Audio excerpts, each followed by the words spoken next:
ನೀವು ಯಾವತ್ತಾದರೂ ಹೀಗೆ ಫೀಲ್ ಆಗಿದ್ದೀರಾ? ಅವ್ರ ಥರ ಆಗಬೇಕು, ಇವ್ರ ಥರ ಮಾತಾಡಬೇಕು, ಅವ್ರ ಥರ ದುಡ್ಡು ಮಾಡಬೇಕಿತ್ತು ಅಂತ. ನಿಲ್ಲಿ, ಇದನ್ನೇ ಭಗವದ್ಗೀತೆ ಸಾವಿರಾರು ವರ್ಷಗಳ ಹಿಂದೆ ಹೇಳಿದೆ ಮತ್ತು ಆ ಉತ್ತರ ಇವತ್ತು ನಿಮ್ಮ ಲೈಫ್ ಬದಲಾಯಿಸಬಹುದು. ಬೆಂಗಳೂರಿನ ರಾಜಾಜಿನಗರದಲ್ಲಿ ಒಂದು 2 BHK ಫ್ಲ್ಯಾಟ್ ಇದೆ. ಅದರಲ್ಲಿ ಇರೋ ಅರ್ಜುನ್ ಒಬ್ಬ ಸಾಧಾರಣ ಮಿಡಲ್ ಕ್ಲಾಸ್ ಹುಡುಗ. ಅಪ್ಪ RTOಲಿ ಕೆಲಸ, ಅಮ್ಮ ಮನೆ ನೋಡ್ಕೋತಾರೆ. ಅಣ್ಣ ಒಬ್ಬ ಇದ್ದ, ಅವನು US ಹೋಗಿದ್ದ. ಅರ್ಜುನ್ಗೆ ಡ್ರಾಯಿಂಗ್ ಇಷ್ಟ. ಕ್ಯಾನ್ವಾಸ್ಗೆ ಬಣ್ಣ ಹಚ್ಚಿದಾಗ ಅವನ ಕಣ್ಣಲ್ಲಿ ಏನೋ ಒಂದು ಬೆಳಕಿರ್ತಿತ್ತು. ಆದರೆ ಅದು ಅರ್ಜುನ್ ಕೆಲಸ ಅಲ್ಲ ಅಂತ ಮನೆಯವ್ರಿಗನ್ನಿಸ್ತಿತ್ತು. ಇಂಜಿನಿಯರ್ ಆಗು ಅಥವಾ MBA ಮಾಡು, ಇದೇ ಮಾತು ಪ್ರತಿದಿನ ಡಿನ್ನರ್ ಟೇಬಲ್ ಮೇಲೆ ಬರ್ತಾ ಇತ್ತು. ಒಂದು ದಿನ ರಾತ್ರಿ ಅರ್ಜುನ್ ಇನ್ಸ್ಟಾಗ್ರಾಮ್ ಸ್ಕ್ರೋಲ್ ಮಾಡ್ತಿದ್ದ. ಅವನ ಕಾಲೇಜ್ ಫ್ರೆಂಡ್ ರಾಹುಲ್ ಒಂದು ಪೋಸ್ಟ್ ಹಾಕಿದ್ದ, got promoted to senior manager at 26. ಜೊತೆಗೆ ಇಂದಿರಾನಗರದಲ್ಲಿ fancy car photo. Arjun phone ಮೇಜ್ ಮೇಲಿಟ್ಟ. ಅವನ ಎದೆ ಭಾರ ಆಯಿತು. ಅವನ ಮನಸ್ಸಲ್ಲಿ ಒಂದೇ ಪ್ರಶ್ನೆ, ನಾನು ಯಾಕೆ ಹೀಗಿದ್ದೀನಿ ಅಂತ. ಅಮ್ಮ ಹೇಳ್ತಾರೆ, ನೋಡು ಪ್ರಿಯಾ ಮಗ ಎಷ್ಟು ಚೆನ್ನಾಗಿ ಸೆಟ್ಲ್ ಆಗಿಬಿಟ್ಟ, ನಿನ್ನ ಡ್ರಾಯಿಂಗ್ ಅದೆಲ್ಲ ಆಮೇಲೆ ನೋಡ್ಕೋಬಹುದು, ಮೊದಲು ಒಂದು ಪ್ರಾಪರ್ ಜಾಬ್ ತಗೋ ಅಂತ.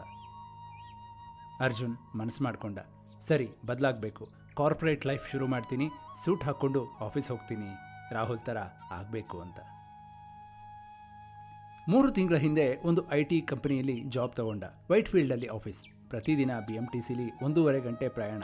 ಮಾಡ್ತಿದ್ದ ಕೆಲಸ ಸ್ಪ್ರೆಡ್ಶೀಟ್ಸ್, ಇಮೇಲ್ಸ್, ಮೀಟಿಂಗ್ಸ್. ಅವನಿಗೆ ಇಷ್ಟ ಇಲ್ಲದ ಕೆಲಸ. ಆದರೆ ಅವನು ಟ್ರೈ ಮಾಡ್ತಿದ್ದ, ಫೋರ್ಸ್ ಮಾಡಿಕೊಂಡು ಖುಷಿಯಾಗೋಕೆ. ಆದರೆ ಒಳಗಿನಿಂದ ಏನೋ ಒಂದು ಕೊರಗು ಇದ್ದೇ ಇತ್ತು, ಇದು ನೀನಲ್ಲ ಅಂತ. 3 ತಿಂಗಳ ನಂತರ ಒಂದು ಮಳೆಯ ಸಂಜೆ ಜಯನಗರ ಟೀ ಸ್ಟಾಲ್ ಮುಂದೆ ಮಣ್ಣಿನ ಮೇಲೆ ನೀರು ಬಿದ್ದಾಗಿನ ಸುವಾಸನೆ. ಅರ್ಜುನ್ ಒಂದು ಚಾಯ್ ಕಪ್ ಹಿಡ್ಕೊಂಡು ರಸ್ತೆ ಕಡೆ ನೋಡ್ತಿದ್ದ. ಅವನ ಫೋನ್ ಮತ್ತೆ ಬಜ್ ಆಯಿತು.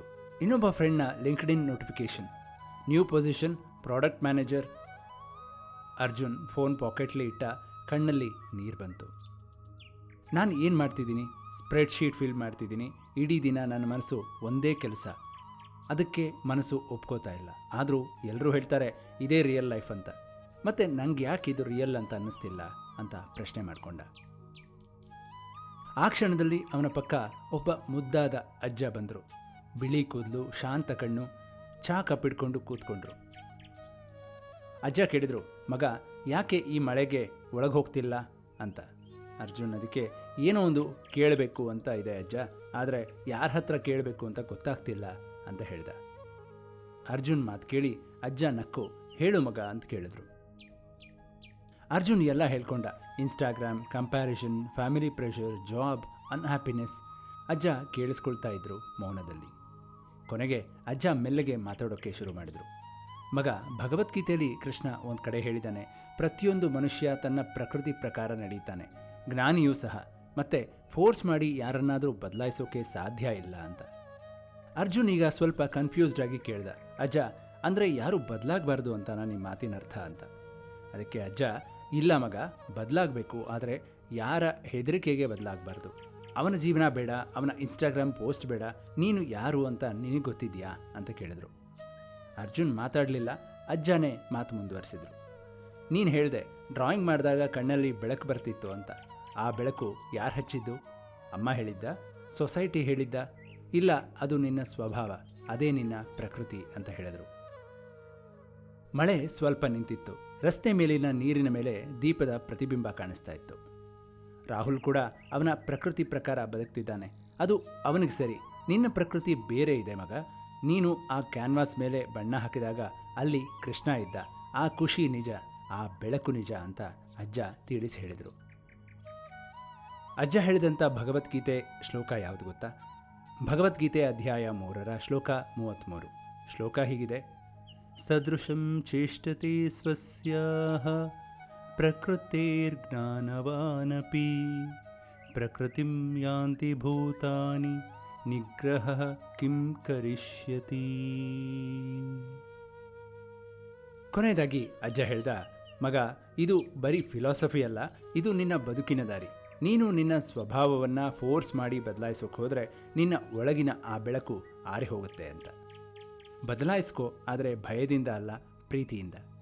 ನಿನ್ನ ಸ್ವಭಾವ ತಿಳ್ಕೊಂಡು ಬದಲಾಗು. ಆಗ ಬದಲಾವಣೆ ಒಳಗಿಂದ ಬರುತ್ತೆ. ಆಗ ನೀನು ಖುಷಿಯಾಗಿರ್ತೀಯ ಅಂತ ಅಜ್ಜ ತಿಳಿಸಿದರು. ಇವತ್ತಿನ ತಲೆಮಾರಿಗೆ ಈ ಒಂದು ಶ್ಲೋಕದ ಪಾಠ: ಇನ್ನೊಬ್ಬರ ಇನ್ಸ್ಟಾಗ್ರಾಮ್ ಪೋಸ್ಟ್ ನೋಡಿ ನಿನ್ನ ವರ್ತ್ ಜಡ್ಜ್ ಮಾಡಬೇಡ. ಅವರ ಜರ್ನಿ ಡಿಫ್ರೆಂಟ್, ನಿನ್ನ ಜರ್ನಿ ಡಿಫ್ರೆಂಟ್. ನಿನ್ನ ಸ್ವಭಾವಕ್ಕೆ ವಿರುದ್ಧ ಹೋಗಿ ಜೀವಿಸೋಕೆ ಹೋದರೆ ಅದು ಎಷ್ಟು ಸಕ್ಸಸ್ ಆದರೂ ಖಾಲಿ ಅನಿಸುತ್ತೆ.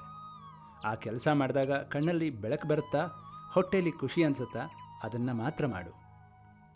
ಅಮ್ಮ ಅಪ್ಪ ಪ್ರೀತಿಯಿಂದ ಹೇಳ್ತಾರೆ, ಆದರೆ ನಿನ್ನ ಜೀವನ ನೀನೇ ಬದುಕಬೇಕು. ಯಾರ ಥರ ಆಗಬೇಕು ಅಂತಲ್ಲ, ನೀನು ಯಾರು ಅಂತ ತಿಳ್ಕೊ. ಅಲ್ಲಿ ಕೃಷ್ಣ ಇದ್ದಾನೆ. ಆ ರಾತ್ರಿ ಅರ್ಜುನ್ ಮನೆಗೆ ಹೋದ. ಅವನ ಕ್ಯಾನ್ವಾಸ್ ತೆಗೆದ, ಒಂದು ಬಣ್ಣ ಹಾಕ್ದ, ಕಿತ್ತಳೆ ಬಣ್ಣ. ಅದನ್ನು ನೋಡ್ದ. ಏನೋ ಒಂದು ಒಳಗಿನಿಂದ ಬಂತು, ಆ ಹಳೆಯ ಬೆಳಕು ಮತ್ತೆ. ಅವನು ಜಾಬ್ ಕ್ವಿಟ್ ಮಾಡಲಿಲ್ಲ, ಆದರೆ ಒಂದು ದೊಡ್ಡ ನಿರ್ಧಾರ ಮಾಡ್ದ: ನಾನು ನನ್ನ ಸ್ವಭಾವಕ್ಕೆ ದ್ರೋಹ ಮಾಡಲ್ಲ ಅಂತ. ಮುಂಜಾನೆ ಬೆಂಗಳೂರಿನ ಸೂರ್ಯ ಉದಯಿಸ್ತಾ ಇದ್ದ, ಹಕ್ಕಿ ಕೂಗ್ತಾ ಇತ್ತು. ಅರ್ಜುನ್ ಬಾಲ್ಕನಿಯಲ್ಲಿ ನಿಂತು ಕಾಫಿ ಕುಡಿತಿದ್ದ. ಶಾಂತವಾಗಿ. ಅವನ ಒಳಗೆ ಒಂದೂ ಪ್ರಶ್ನೆ ಇರಲಿಲ್ಲ, ಒಂದು ಉತ್ತರ ಮಾತ್ರ ಇತ್ತು: ನಿನ್ನ ಸ್ವಭಾವ, ನಿನ್ನ ಶಕ್ತಿ, ಅದನ್ನು ಯಾರೂ ಕಸ್ಕೊಳ್ಳೋಕ್ಕೆ ಬಿಡಬೇಡ ಅಂತ. ಈ ಕಥೆ ನಿಮಗೆ ಹೇಗನ್ನಿಸ್ತು ಅಂತ ದಯವಿಟ್ಟು ಕಾಮೆಂಟ್ ಬಾಕ್ಸಲ್ಲಿ ತಿಳಿಸಿ. ನಿಮಗೆ ಯಾವ ಭಾಗ ಇಷ್ಟ ಆಗಲಿಲ್ಲ, ಯಾವ ಭಾಗವನ್ನು ತಿದ್ಕೋಬೇಕು ಅನ್ನೋದನ್ನು ಕೂಡ ಕಾಮೆಂಟ್ ಬಾಕ್ಸಲ್ಲಿ ದಯವಿಟ್ಟು ತಿಳಿಸಿ. ಮುಂದಿನ ಸಂಚಿಕೆಯಲ್ಲಿ ಅದನ್ನು ಅಳವಡಿಸಿಕೊಳ್ಳುವಂಥ ಪ್ರಾಮಾಣಿಕ ಪ್ರಯತ್ನ ಮಾಡ್ತೀನಿ. ಇಷ್ಟ ಆಗಿದ್ದರೆ ಒಂದು ಲೈಕ್ ಮಾಡಿ, ಶೇರ್ ಮಾಡಿ, ಚಾನಲ್ನ ಸಬ್ಸ್ಕ್ರೈಬ್ ಮಾಡಿ. ಮುಂದಿನ ಶ್ಲೋಕದೊಂದಿಗೆ ಮುಂದಿನ ಸಂಚಿಕೆಯಲ್ಲಿ ಭೇಟಿಯಾಗೋಣ. ಅಲ್ಲಿವರೆಗೂ ಎಲ್ಲರಿಗೂ ನಮಸ್ಕಾರ.